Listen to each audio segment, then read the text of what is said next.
Hello, good morning. Let's finish this area by today.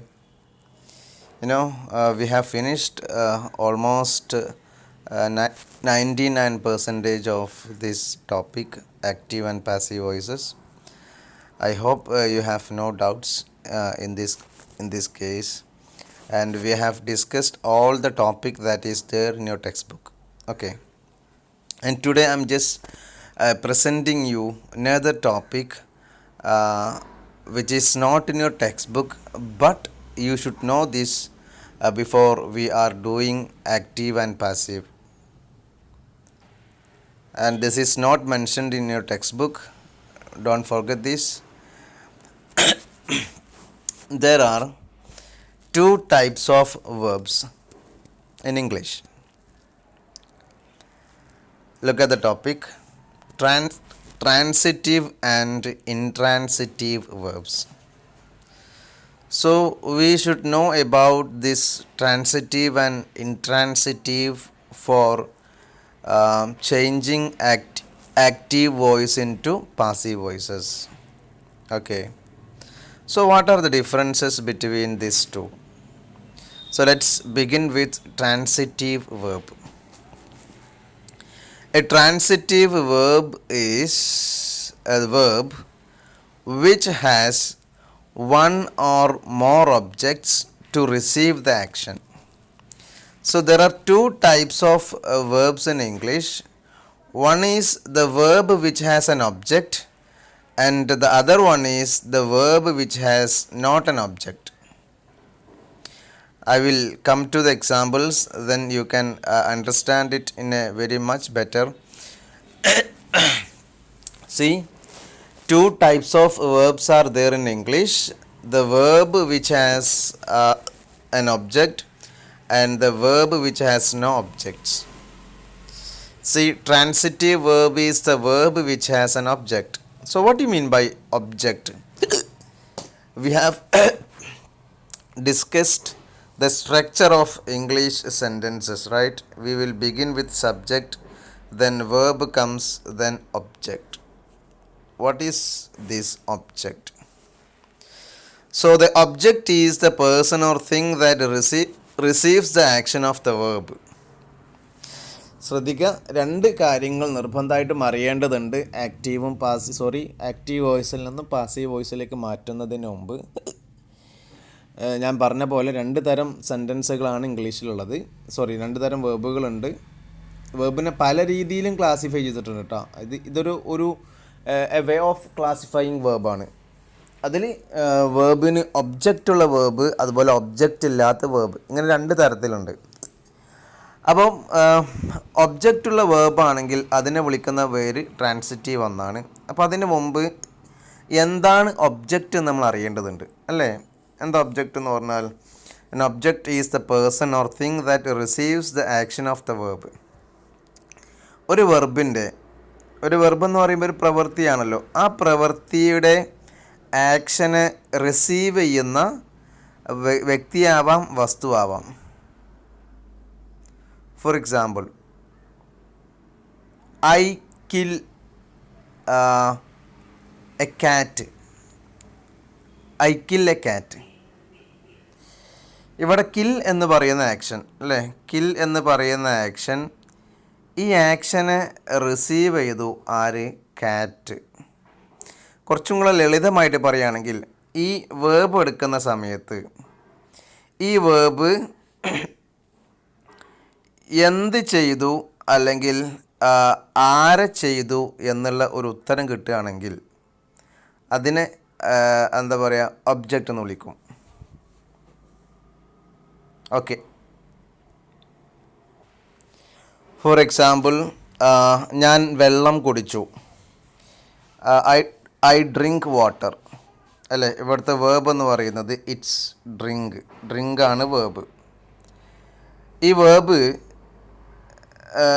കുടിക്കുക എന്നുള്ളത് എന്ത് കുടിച്ചു, വാട്ട് എന്നുള്ള ഒരു ചോദ്യത്തിൻ്റെ ഉത്തരം അതിലുണ്ടെങ്കിൽ, അല്ലെങ്കിൽ ഒരു വേർഡ് ആ ചോദ്യത്തിൻ്റെ ഉത്തരം നൽകുന്നുണ്ടെങ്കിൽ, വാട്ട് അല്ലെങ്കിൽ എന്ത് അല്ലെങ്കിൽ ആരെ ഉത്തരം നൽകുന്നുണ്ടെങ്കിൽ അതിനെ വിളിക്കുന്ന പേരാണ് ഒബ്ജക്റ്റ് എന്ന് പറയാം. അത് ക്ലിയർ ആണോ? അപ്പോൾ ഒബ്ജക്റ്റ് എന്ന് പറഞ്ഞാൽ ഒരു പ്രവൃത്തിയുടെ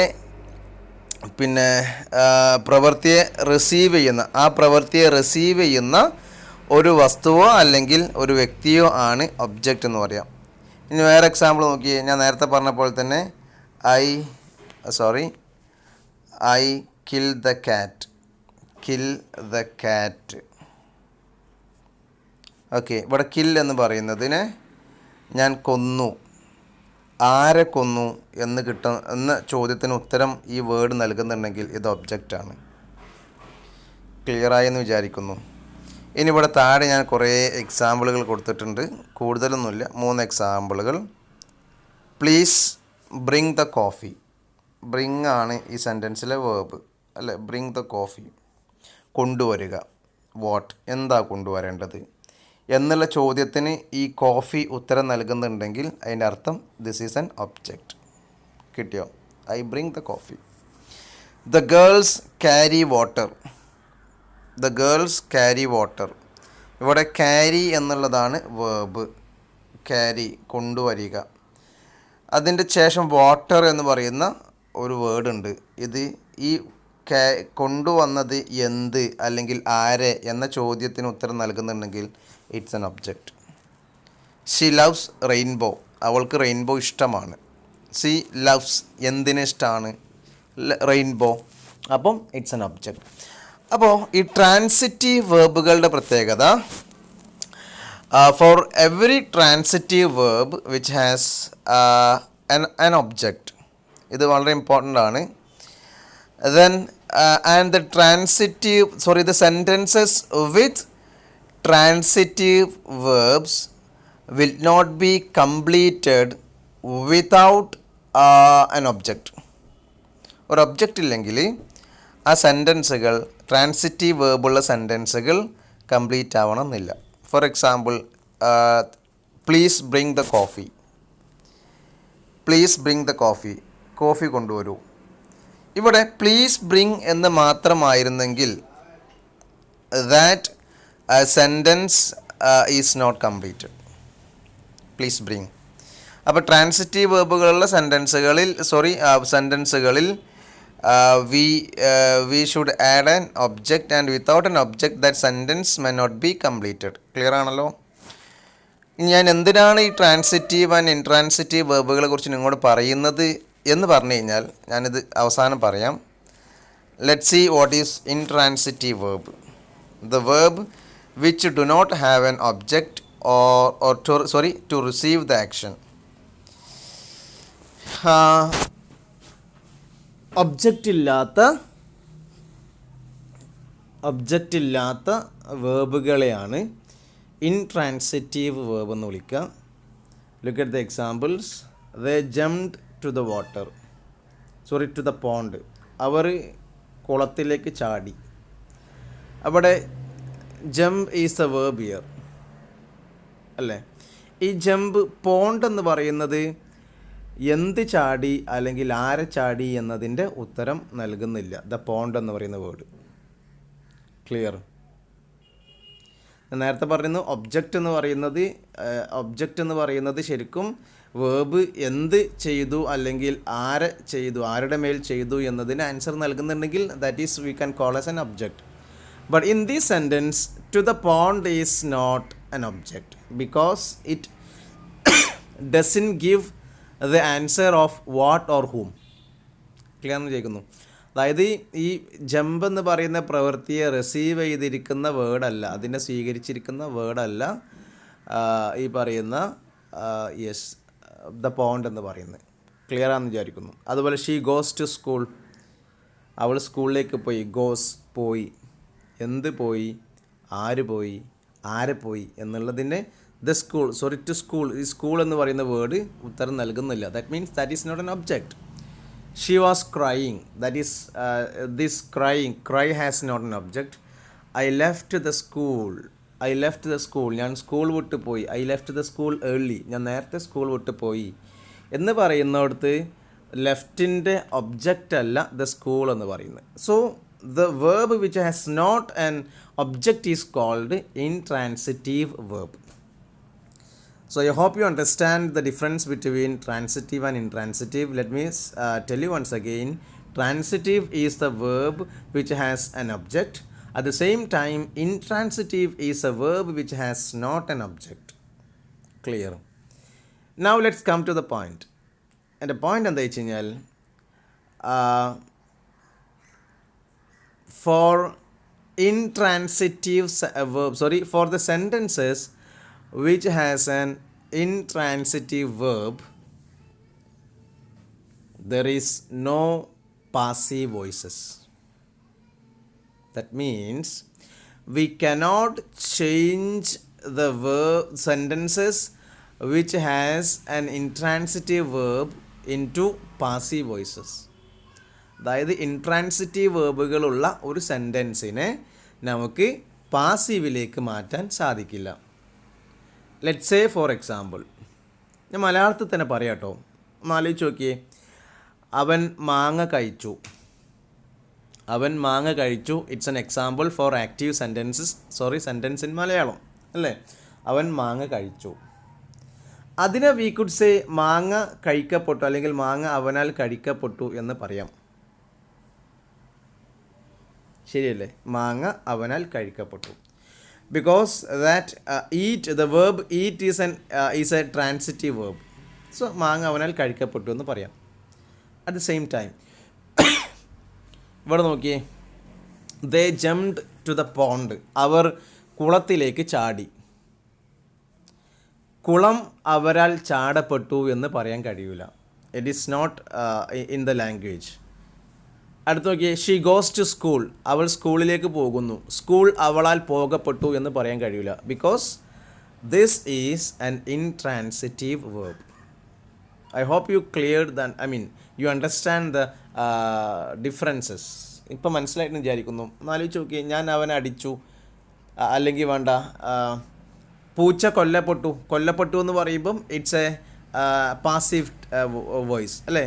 പൂച്ച കൊല്ലപ്പെട്ടു എന്ന് പറയുന്നത് പാസീവ് വോയിസ് ആണ്. കാരണം ഞാൻ പൂച്ചയെ കൊന്നു, പൂച്ച എന്നാൽ കൊല്ലപ്പെട്ടു എന്ന് പറയുന്നതിൽ there is no problem, because the word kill is transitive. At the same time നമുക്ക് ഒരിക്കലും പറയാൻ പറ്റില്ല സ്കൂൾ എന്നാൽ പോകപ്പെട്ടു എന്ന് പറയാൻ കഴിയില്ല. ഞാൻ സ്കൂളിലേക്ക് പോയി, സ്കൂൾ എന്നാൽ പോകപ്പെട്ടു എന്ന് പറയാൻ കഴിയില്ല. Because that word go is an intransitive verb. അത് മറക്കരുത്. This is not mentioned in your textbook, but for your knowledge you should keep this in mind. Okay, നിങ്ങൾ മനസ്സിലുണ്ടാവണം, നിങ്ങൾ അറിഞ്ഞിരിക്കേണ്ട ഒരു കാര്യം മാത്രമാണ്. So let's move on to some more examples. See, the parents left the child alone. ഇത് active പാസീവിനുള്ള എക്സാമ്പിളുകളാണ്. So don't forget. ഞാനിത് എക്സാമ്പിളുകൾ വീണ്ടും ഇങ്ങനെ നൽകുന്നത് മറ്റൊന്നിനും വേണ്ടിയിട്ടല്ല, നിങ്ങൾ തറോ ആവണം എന്ന് വിചാരിച്ചിട്ടാണ്. ആർക്കെങ്കിലും ഡൗട്ട് ഉണ്ടെങ്കിൽ you can contact me. The parents left the child alone. Look at the sentence. The parents left the child alone. The parents is A subject. Left is the verb. The child is the object. So as the rule, the child will comes first. Left is V2 or simple past, so we have added was as the auxiliary verb, and left again is the V3 form. Left എന്ന് പറയുന്നത് V2 V3 ഒന്നാണ് കേട്ടോ. So the child was left alone. ഈ alone ഇവിടെ കൂട്ടി ചേർക്കണം, കാര്യം അതിന് മീനിങ് ക്ലിയർ ആവണമെങ്കിൽ ലെഫ്റ്റ് അലോൺ വേണം. Then bye the parents. Clear ആയോ? I saw him go out with friends. I saw him go out with the friends. നിങ്ങൾ ഈ സെൻറ്റൻസിൽ കുറേ അഡീഷൻസ് വരും. സബ്ജക്റ്റും വെർബും ഒബ്ജക്റ്റും അല്ലാതെ അതിൻ്റെ കോംപ്ലിമെൻറ്റ്സും മറ്റു കാര്യങ്ങളൊക്കെ എക്സ്ട്രാ വരും. ഗോ ഔട്ട്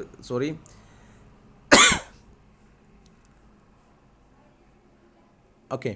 അപ്പോൾ ഇങ്ങനെ അഡീഷൻസ് വരുന്ന സമയത്ത് നിങ്ങൾ മറക്കരുത്, ആ അഡീഷൻസിൻ്റെ കൂടെ കൂട്ടിച്ചേർക്കേണ്ടതാണ്. പക്ഷെ നമ്മൾ പ്രാധാന്യം കൊടുക്കേണ്ടത് സബ്ജക്റ്റ് വെർബ് ഒബ്ജക്റ്റിനാണ്. ആ കാര്യം മറക്കരുത്. Okay. So I is the subject, so is the verb, him is the object. So let's begin with he, and then so will become was scene. അതെങ്ങനെ വന്നു നിങ്ങൾക്ക് അറിയാമെന്ന് ഞാൻ മനസ്സിലാക്കുന്നു. പിന്നെ ഇവിടെ ഐ ചേർക്കണം എന്നില്ല. ചില സെൻറ്റൻസുകളുടെ സെൻസ് നോക്കിക്കഴിഞ്ഞാൽ അതിൻ്റെ സെൻസിൽ നമുക്കവിടെ ആക്റ്റീവിലെ സബ്ജക്റ്റിനെ അപ്പുറത്തെ ഒബ്ജക്റ്റിൽ കൊണ്ടുപോയി ചേർക്കണ്ട എന്ന് തോന്നുന്നുണ്ടെങ്കിൽ you can skip it. Okay, അതെല്ലാം ചേർക്കണം നിർബന്ധമില്ല. Next one, we agreed to the plan. We agreed to the plan. We is a subject, agreed to is the verb, and the plan is the object. The plan was agreed to by us. Okay. Shakespeare wrote that play. Shakespeare wrote that play. Shakespeare is a subject, wrote is the verb, and that play is the object. So that play was written by Shakespeare. ഇത് clear ആയിട്ടെന്ന് വിചാരിക്കുന്നു. ശ്രദ്ധിക്കേണ്ടത് ഓരോ ടെൻസിലും we have different auxiliary verbs അല്ലേ. In simple present we can use is are as auxiliary verbs or am as auxiliary verbs. At the same time when it comes to simple past the auxiliary verb will be was or were. So you don't forget that for each tense we have different auxiliary verbs while changing an active voice into passive. So you just keep that in mind and don't forget. You just by heart or do something for understand these auxiliary verbs. That is enough. And once again let me tell you one more thing.